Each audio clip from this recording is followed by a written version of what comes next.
ناپاک عورتیں ناپاک مردوں کے لیے ہیں اور ناپاک مرد ناپاک عورتوں کے لیے، اور پاک عورتیں پاک مردوں کے لیے ہیں اور پاک مرد پاک عورتوں کے لیے۔ یہ پاک لوگ ان جھوٹوں کی باتوں سے بری ہیں اور ان کے لیے بخشش اور نیک روزی ہے۔ مومنوں، اپنے گھروں کے سوا دوسرے لوگوں کے گھروں میں گھر والوں سے اجازت لیے اور ان کو سلام کیے بغیر داخل نہ ہوا کرو، یہ تمہارے حق میں بہتر ہے، اور ہم یہ نصیحت اس لیے کرتے ہیں کہ شاید تم یاد رکھو۔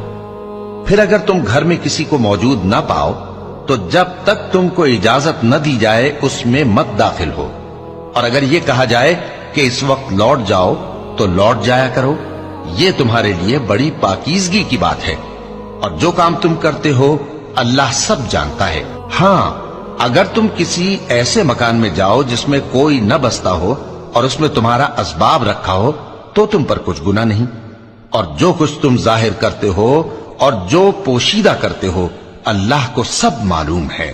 مومن مردوں سے کہہ دو کہ اپنی نظریں نیچی رکھا کریں اور اپنی شرمگاہوں کی حفاظت کیا کریں، یہ ان کے لیے بڑی پاکیزگی کی بات ہے، اور جو کام یہ کرتے ہیں اللہ ان سے خبردار ہے۔